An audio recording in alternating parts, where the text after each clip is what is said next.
We are at lesson 5, page 38.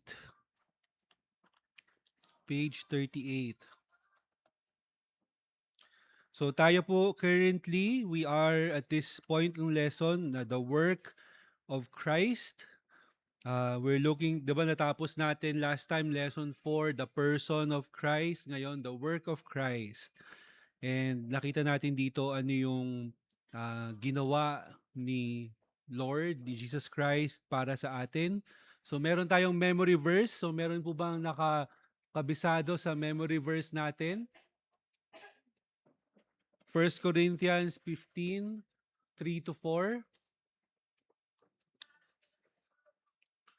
Meron pang naka-memorize? Yung nagkikilay ba tong mga to?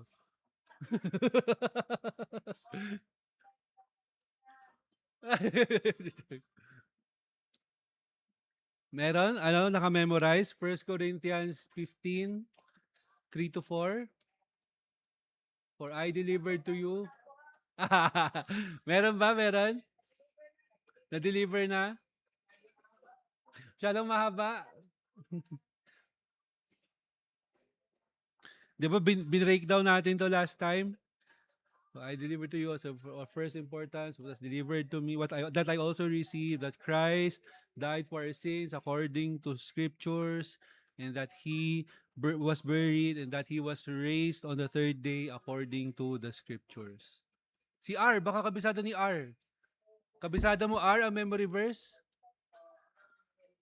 Yung 1 Corinthians 15:3-4? Bago pa lang? Okay, sige.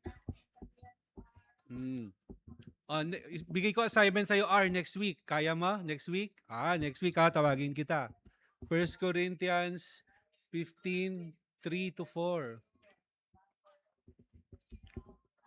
What I also received, that Christ died for our sins according to the scriptures, and he was buried, and that he was raised on the third day according to the scriptures. Right. So, going through the lesson, dinaanan din natin first man's need for Christ's work. No, bakit natin kailangan 'yan? At tiningnan natin yung Romans chapter 3 verse 10 to 12. Nakita natin yung mga kalagayan natin dito as man, and why we need the Lord Jesus Christ. Nakita din natin yung cost of Christ's work, no, what he had to do, at ano yung na-accomplish tong kanyang ginawa. No, we also saw the provision of Christ's work. And now, so nakita nyo tong table na to na nandito natin sa page 38, no? Pinapakita dito sa atin sa page 38 that Jesus Christ is the answer to all man's problems concerning salvation. Actually, I would add to this, no? Tatanggalin ko na yung concerning salvation, no? Jesus is the answer to all man's problems, no? Pero siyempre, we're talking about salvation. So Christ's work on the cross and resurrection are the only solution to man's problems. That's why Peter could proclaim, no, of Jesus. Sabi niya sa Acts chapter 4 verse 12, and there is salvation in no one else, for there is no other name under heaven that has been given among men by which we must be saved. No, clear, no? Meron pa bang ibang way for salvation? No other way. No, it's not any saint, not any apostle, not any Christian, no, only the Lord Jesus Christ. No, so I'm sure may makakilala kayo or before nanggaling tayo sa religion na that looks for salvation from other entities. But the text is very clear, and Peter was very clear, that there is salvation in no one else. No, because only Jesus Christ. Now, itong table na to, makikita niyo may tatlong division. Man's problem, the solution in Christ, and anong text niyo mahahanap yun. Kung mapapansin niyo, yung man's problem dito, if we look back to page 35, page 35, yung mga nakalista dito, yan yung mga problems na meron tayo as man. At pine-present sa atin dito sa table na to, the solution that can be found only in the Lord Jesus Christ. For example, the first problem that we saw in Romans chapter 3 is that there is none righteous. And kung walang righteousness, no one can see God. 'Di ba? Kung walang righteousness, walang makakalapit sa Diyos because the Lord requires perfect righteousness. But anong binigay sa atin ni Jesus Christ according to Romans 5:19? So if you want to open your Bibles, Romans 5:19,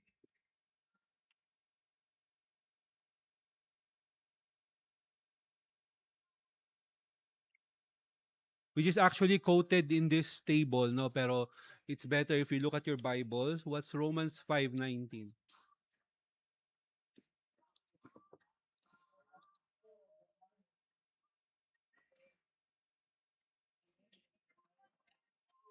Yan, no? So Romans, let me open my Bible there. Yes. So wait, so itong Romans 5, pinakita sa atin ng una na through one man's sin, and that is Adam, every man, lahat naging sinner, na napunta sa curse ng sin. But here in verse 19, sinabi niya na, so just as, diba sa 18, through one transgression, it resulted to the condemnation of all men. But sabi niya sa 19, just for us through the one man's disobedience, there were many made sinners. Even so, through the obedience of the one, and that is Jesus Christ, through the obedience of the one, the many will be made righteous. So, disobedience ni Adam condemned us all into curse. The obedience of Christ brought all of those who believe into righteousness. So ang problem natin, there is none righteous, but Jesus Christ made us righteous. So we did not make ourselves righteous. We cannot obey our way into perfect righteousness, meaning keeping of the law, but only Jesus Christ can make us perfectly acceptable and righteous before God.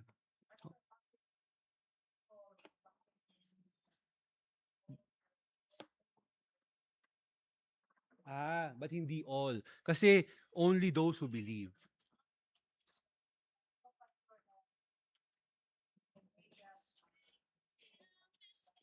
Yes, it's all. No.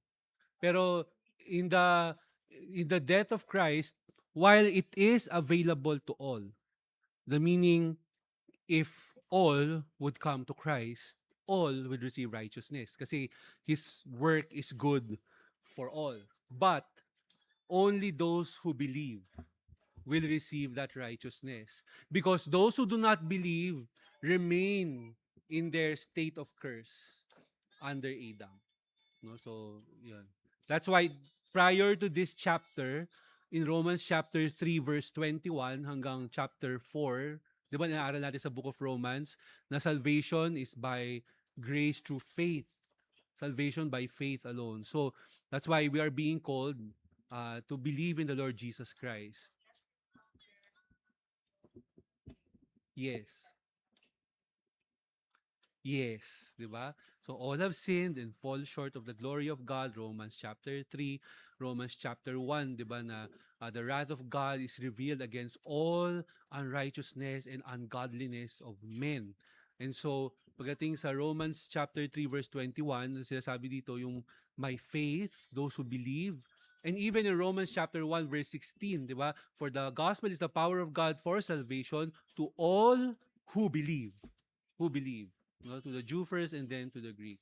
So, yun yung ano natin, yun yung response that's called for us. No, hindi ito yung namatay lang si Christ and then lahat automatic save na. No, we have to believe and come into to him, no, and trust in him. All right? So, in the same way that the Jesus is the answer for yung ating righteousness, Jesus is also the answer to our understanding. 'Di ba yung problem na nakita natin, no one understands. But First John chapter 5 verse 20 tells us, and we know that the Son of God has come and has given us understanding, so that we may know him who is true, and we are in him who is true, in Jesus, in his Son, Jesus Christ. No, Jesus has come to give us understanding. That's why, makikita ninyo sa ministry ni Jesus, pagdating niya dito, what was his primary ministry? What's the primary ministry of Christ nung buhay pa siya? What did he do majorly? Mas madami ba siyang ginawang pagpapagaling? Yun ba ang main preaching? No, sabi niya, he came here to preach. Yung mga healing, yung mga miracles were all signs pointing to him as the Messiah, but the priority of his ministry is preaching. He preaching the kingdom of God. So he is the one who gave us understanding. Ang dami niyang ibinigay na clarification when regards to the meaning of the law, na alam natin litong-lito o hindi naiintindihan ng mga Pharisees ang totoong ibig sabihin ng pag-obey ng law. And Jesus Christ came to explain to them na ito ang will ng Father. Ito ang ibig sabihin ng law. Ito ang totoong ibig sabihin nito. No? So Jesus came to give us understanding. Third problem na nakita natin, no one seeks for God. That's the problem of man. Wala sa atin, by our own nature, seeks for God. So how can we come to a point that we come to God? What did Jesus do? Sa Luke 19 verse 10, the Son of Man came to seek and to save that which was lost. No, he's the one who sought us. Siya ang naghanap sa atin. Siya ang pumunta sa atin. Parang yung story nung may 100 na sheep, may isang nawala, hinahanap ng shepherd. No, Jesus Christ was the one who sought us and brought us back to himself. Tapos, sabi din sa Romans 3, all have turned aside. Lahat tayo, we turned aside, we turned away from God. But First Peter chapter 2 verse 25, sabi niya, you were like sheep straying, but now you have returned to the shepherd of your soul. No, so in our turning aside, in our turning our backs on the Lord, the one who caused us para makita yung sinful ways natin and brought us to return to God is who? The Lord Jesus Christ. On our own, sa tingin ninyo, babalik tayo kay God? No. On our own, gustong-gusto natin yung mga ginagawa natin, gustong-gusto natin yung kasalanan natin. We have no regard for God. But the fact that we came to God means that it is the work of Christ to seek us and to cause us to see na mali talaga itong ginagawa ko at kailangan kong lumapit sa Panginoon. Pa? Nauntog? Para ma-realize. Yes. No, and that's grace, the grace of God. No, kung babalikan niyo yung mga siguro salvation story ninyo, no, or in one way or another, makikita ninyo na si Jesus ang kumilos. Meron sa inyo siguro na may dinaanang pagsubok before you came to Christ. Meron sa inyo na hindi pag smooth lang lahat, may lumapit lang sa inyo, shinare ang gospel, and some reason it worked in your heart and it transformed you. No, and that's nakakadiri. Yeah, no? So, may mga ganun, no, na parang I could not imagine kung paano ako niligtas, paano ako pinili. But that's God's grace.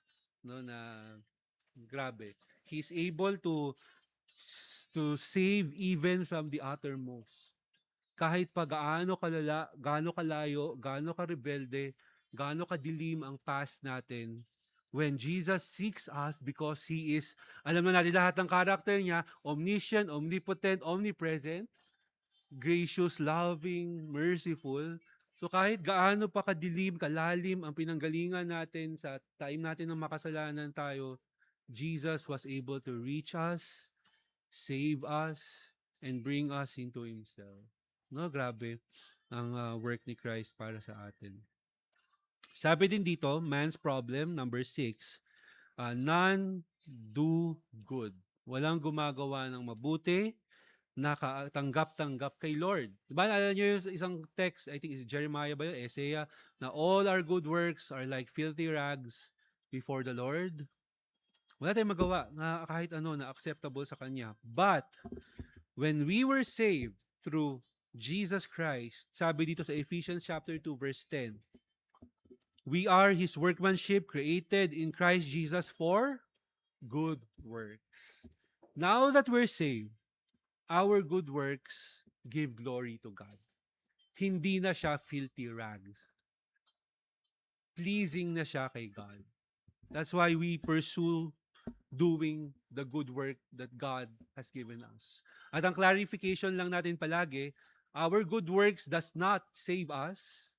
Our good works is a product or a result of the salvation that we have received from God Himself. Right?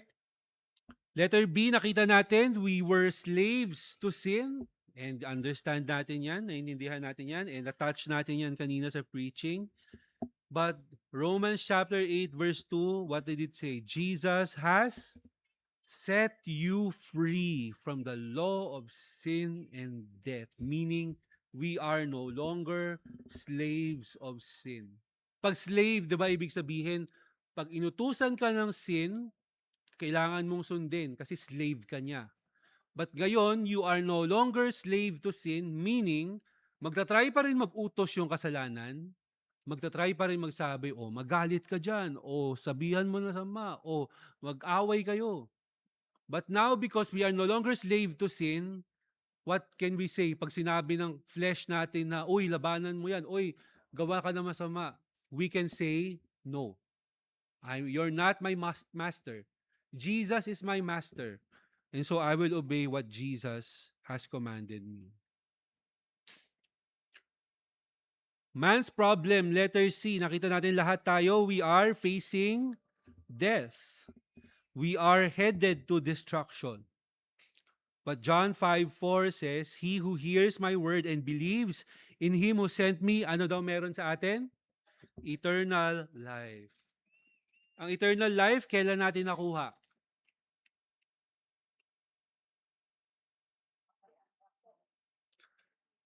Meron na ba tayong eternal life ngayon? Yes. No, hindi ito in the future pa matatanggap. It has already started the moment we believe in Christ. We already have eternal life. And this is the joy that we have. Diba? That's why, yeah, we can be sad sa mga times ng mahal natin sa buhay na Christian who died. And it's really sad because, of course, we don't have their memory, their presence with us anymore. But because we know that they already have eternal life, just as we are, there will be a reunion with your loved one at hindi na kayo masiseparate kung pareho na nasa heaven, pareho nang nasa eternal state. And that's our comfort. No, that's our comfort. Letter D, we were facing the wrath of God, no? And walang excuse yan. Established yan all the way from all scripture that all of us deserve the full wrath of God. But, sabi dito sa Romans 5:9, justified by His blood, we shall be saved from the wrath of God through Christ. So, sino ang solution sa lahat ng problem natin, especially with regards to salvation? Jesus Christ. And we have people in our lives who also have problem sa salvation. Diba? They still are not saved. They are still headed. Lahat ng problem na nakalista dito, nasa kanila yon. Mga unbelievers pa na mahal natin sa buhay. If we want them to be saved, kanino natin sila dapat i-point? Kay Jesus Christ. Oh, yes, it's not wrong to do good works for them. Right? Sometimes syempre, papakita natin yung testimony natin bilang mga Christians. Pagmamahal natin, pagtulong natin, assistance natin, prayers natin, all of that are good. But if we do not point them to the only solution to the problem of sin, hindi sila maliligtas. Ang makikita lang nila mabait, ang makikita lang nila pagtulong, ang makikita lang nila pag magandang ugali siguro. Pero if they never come to Christ, they will not be saved. That's why lahat ng ginagawa natin should always lead to the sharing of the gospel, pointing to the Lord Jesus Christ. Because there's only one name for everyone to be saved, and that is the Lord Jesus Christ. All right? So now we move to the motive of Christ's work. Bakit ba ginawa ni Christ at ni God itong saving work na to para sa atin when we do not deserve it? What we deserve is death. What we deserve is destruction. Pero ano ang motive ni Christ? And the first question is, why did God save men? At alam, kabisado yun itong mga verses na nandito. So what's the answer? Love. No, because of His love. He came into the world na kahit hindi naman niya kailangan gawin, no, lahat ng ginawa ni Christ, He did not have to do all of that. God could have just destroyed us all. But because of His love, no, He sent His only Son so that whoever believes in Him shall not perish but have everlasting life. Next, what attribute of God is demonstrated in His salvation of men? 1 Peter 1:3. Mercy. 1 Peter 1:3. Di ba sabi dito, Blessed be the God and the Father who according to His great mercy. No, yan yung basis ng kanyang ginawa na to cause us to be born again to a living hope. Why does the author call His mercy great?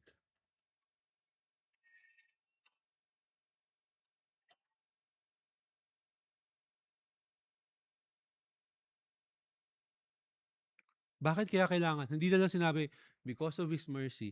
Sinabi pa, because of His great mercy. According to His great mercy. Kaya may hint kung saan nyo makita yung sagot.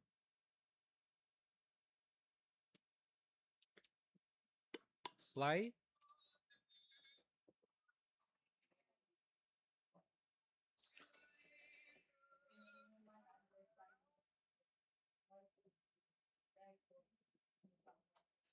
Right, no? Na it's great mercy because ang binibigay niya ng buhay niya, ang tao na namamatay siya para ay makasalanan at enemies of God. Not deserving, not seeking, not loving God, but He died for us while we were still enemies. Wala pa tayong nagagawang mabuti para kay Lord. Wala tayong na-offer, wala tayong nasabi na mabuti para sa Kanya. Yet in that condition of our lives, Christ died for us. Para sa mga taong mabait sa atin, madaling maging merciful, di ba?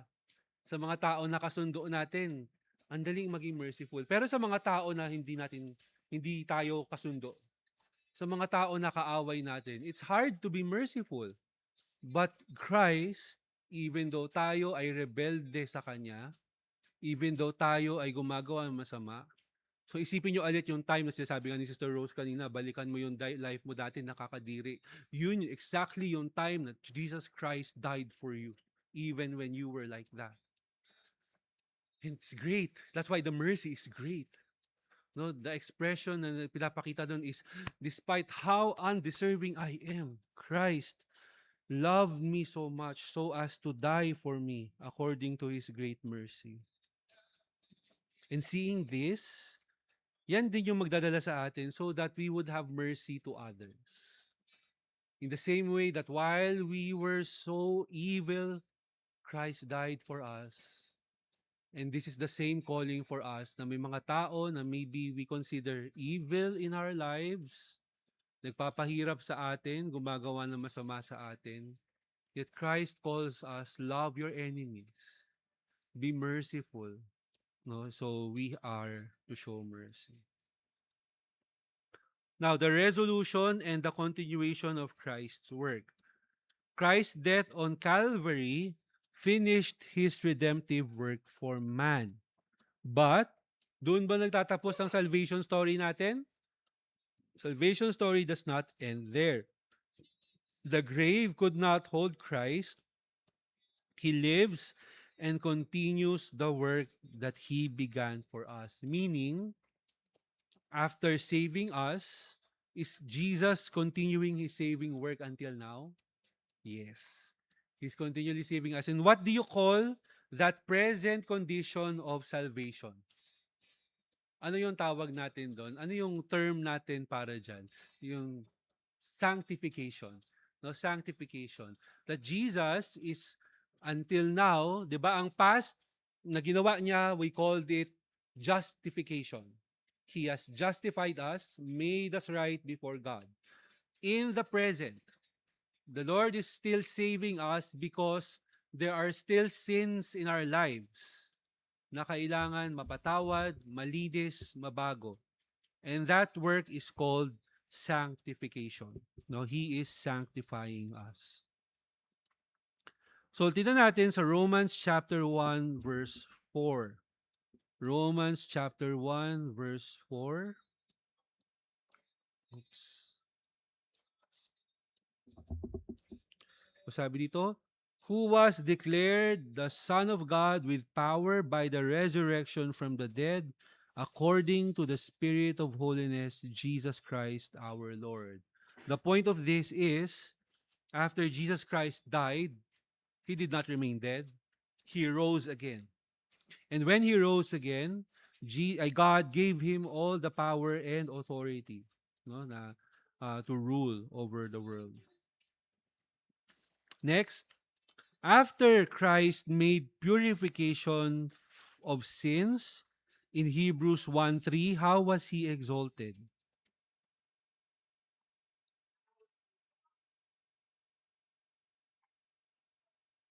Sabi dito, He is the radiance of His glory, the exact representation of His nature, and upholds all things by the word of His power.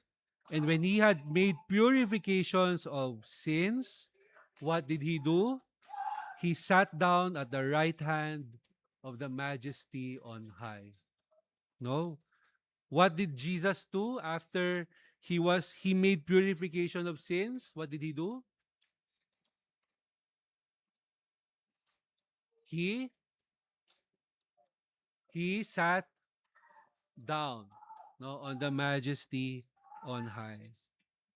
He is, in other words, ruling right now over creation. He is ruling. He is at work. He is not passive. No, He did not remain on the grave. Jesus is ruling. Right. Na-resurrect siya. Sa letter C, we experienced spiritual death through Adam's sin. What benefit do we gain through Jesus Christ's resurrection? In 1 Corinthians 15:21 to 22. 1 Corinthians 15:21 to 22.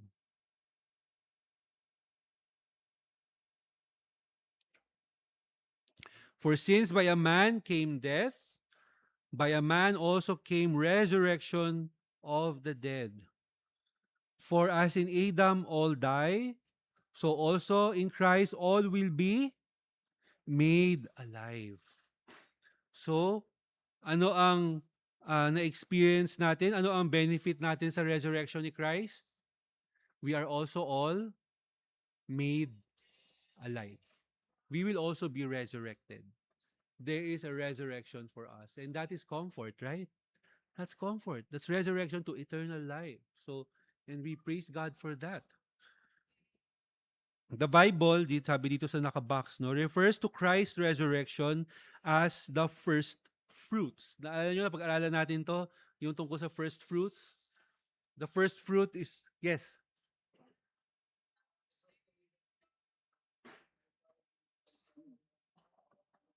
Mm, yes.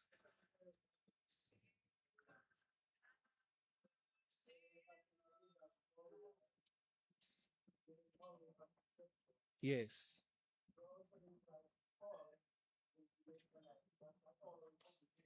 Yes. Yes. No, all who believe. No, all will be made alive. Well, magkakaroon din naman ng resurrection ah, ang mga unbelievers, pero resurrection into the eternal death. No, into the eternal death. Yes, no. So that's not part of the first fruits of the resurrection of Christ. The resurrection of Christ, alam natin, ito pinakita sa atin, speaks of the Old Testament first fruits, and the implication is there are more harvest to follow. So if Jesus is the first fruit of resurrection, the rest who follow him are the rest of the harvest of the promise of resurrection. And that's what we're waiting for, and that's exciting, no, ang ating resurrection. Now that we have been drawn to God through Christ, what is Jesus able to do in Hebrews chapter 7 verse 25?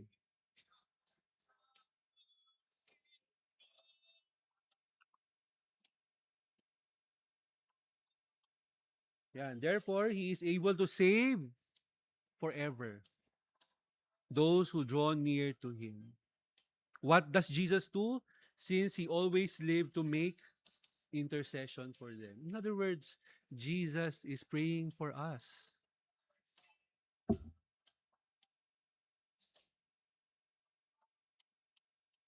Yeah, ito, it's speaking for the believers na tayo, God is able to save us forever, eternal salvation, because He always makes intercession for us. Imagine that. Sino yung nagpe-pray para sa inyo?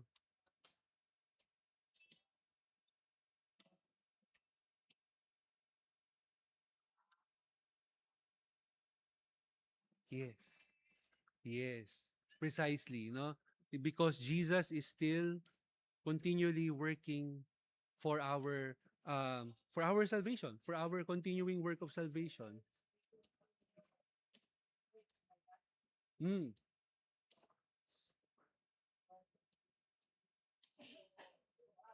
yes, exactly.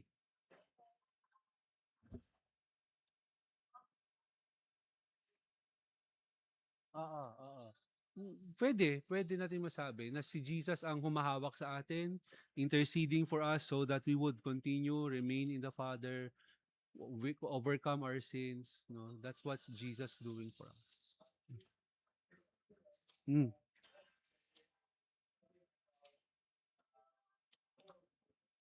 yes. Yeah. Tsaka if si Jesus ang nag-intercede, will the Father say no to Jesus? No, because Jesus is completely in tune with the will of the Father. And so whatever he prays for is will be answered by God. No, and so if we are his children, if we have come to him, yung lahat ng intercession ni Christ para sa atin, we have confidence that God will answer all those prayers. Tingnan natin tong 1 Timothy chapter 2 verse 5.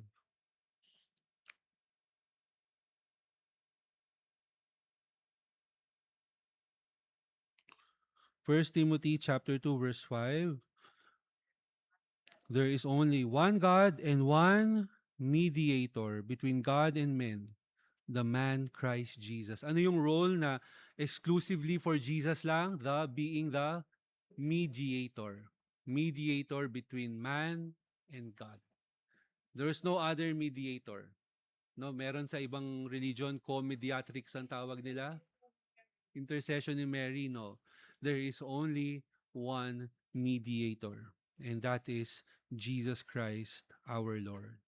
And so, kung siya lang ang mediator natin, sa Kanya lang tayo lalapit.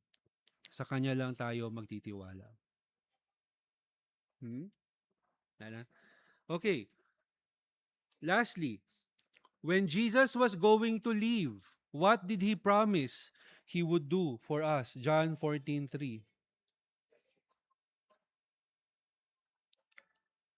Yan, no? Promise niya, prepare a place.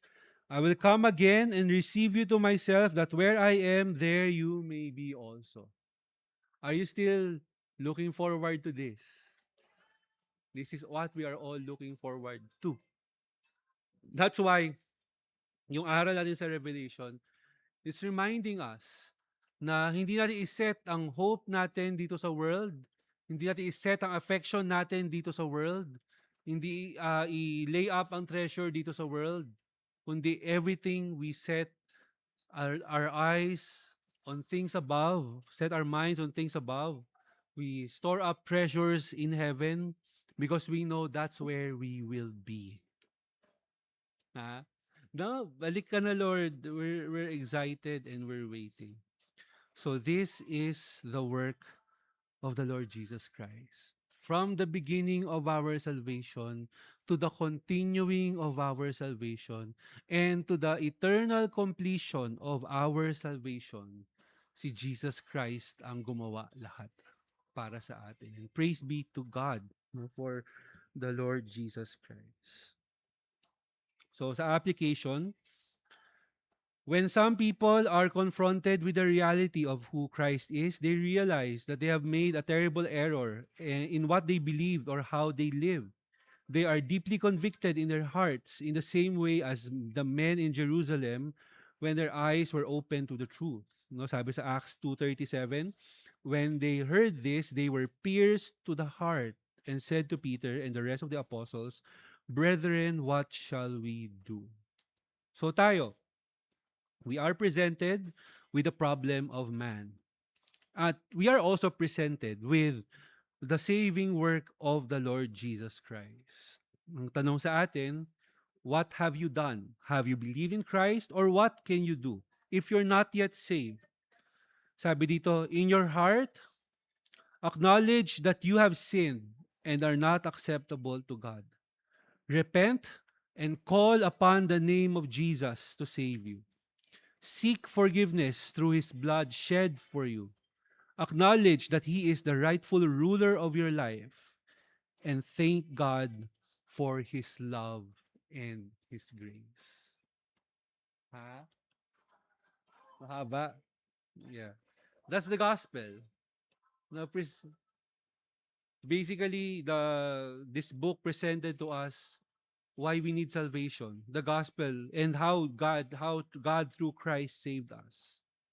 So ang question sa atin, first, have you repented of your sins, called upon the name of Jesus Christ, receiving Him as Lord and Savior? No, yes. Or, nandito ka pa ba sa I have not received Christ? Meron ba dito sa atin who have not yet received Christ, but I'm earnestly seeking? No, ang calling namin sa inyo, no, if you have not yet received the Lord Jesus Christ, come to Him, believe in Him, confess your sins, and call on Him to be saved. Because only Jesus Christ can save us from our sins. Praise the Lord for His work. So we finished lesson 5. Pag-iisipan ko, pag-pray ko kung may quiz tayo next week. So, I would recommend that you review itong lesson 4 and 5. Lesson 4 and 5. Um, depende kung mabait kayo sa akin. Hindi, joke lang. Joke lang. Depende kung may lechon tayo sa lunch next week. Hindi, joke lang, joke lang. Joke lang. Ay, nako, nako. So, yan. Ah, so, pero yeah, balikan nyo lang. Of course, especially Yeah, lesson 4 and 5. Ah, para puwede, puwede 'no. So, tignan natin kung anong ano natin. Oo, 'no, so alright. So, may question po ba? Any additional, insight? 4 and 5 ha?